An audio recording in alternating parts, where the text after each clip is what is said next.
আজকে আমাদের আমরা বাঙালি রাজ্য কমিটির উদ্যোগে যে সাংবাদিক সম্মেলন তার মুখ্য উদ্দেশ্য হচ্ছে, আপনারা জানেন গত 19শে জুলাই ফিরাজ সাহেবে একটা অনুষ্ঠানে বক্তব্য রাখতে গিয়ে আমাদের যে মাননীয় মুখ্যমন্ত্রী বিপ্লব কুমার দেব মহোদয় বলেছিলেন যে শিখ এবং জাটদের শারীরিক গঠন মজবুত হলেও তাদের বুদ্ধি কম, তুলনামূলক বাঙালিরা বুদ্ধি মেধায় অগ্রগণ্য।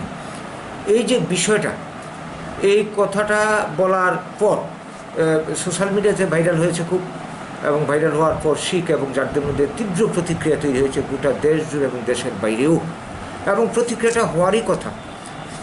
বিভিন্ন রাজনৈতিক দলের নেতৃবৃন্দ এটার প্রতিবাদ করেছেন। আমরা বাঙালি দলের পক্ষ থেকেও বিপ্লব কুমার দেবের এই যে বক্তব্য শিখ এবং জাটদেরকে হেয় করে, এটা মেনে নিতে পারছি।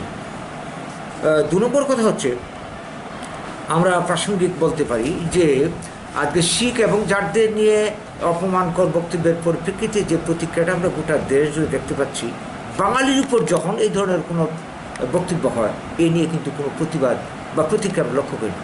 আপনারা নিশ্চয়ই জানা আছে 2019 অমিত শাহ বলেছিলেন যে বাংলাদেশি যারা অনুপ্রবেশকারী, যারা ভারতের ভূমিপুত্র, এরা নাকি উইপোকা। এইমাত্র 13-14 দিন আগে অসমে রঙ্গিয়ার বিধায়ক, সম্ভবত বিজেপির বিধায়ক ভবেশ কলিতা বলেছেন বাঙালি খচ্চর জাতি। কত বড় অপমানকর কথাবার্তা! এই নিয়ে কারোর কোনো প্রতিবাদ নেই। এই জায়গাটা হচ্ছে আমাদের প্রশ্ন। শিখ জাটদের নিয়ে যেটা হয়েছে এটা আমরাও মানতে পারছি না, কিন্তু বাঙালিদের ক্ষেত্রে যখন হবে এই নিয়ে তখন কোনো কথাবার্তা নেই। কেন রাজনৈতিক দলগুলি নীরব? তাহলে এটা কি পক্ষপাতমূলক নয়? বাঙালিকে হেয় করা নয়? এবং সুশীল সমাজ এই ব্যাপারে নীরব। এই জায়গাটা হচ্ছে আমাদের বক্তব্য, আমাদের প্রতিক্রিয়া। আজকে আপনাদের মাধ্যমে গোটা রাজ্যকে আমরা জানাতে চাইছি, মানুষকে জানাতে চাইছি।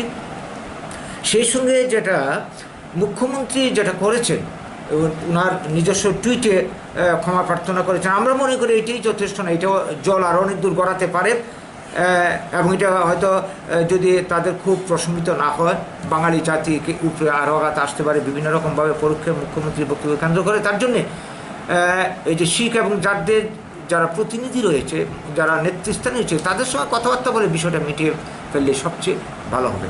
তো এই বিষয়গুলি নিয়েই আমাদের আজকের সাংবাদিক সম্মেলন।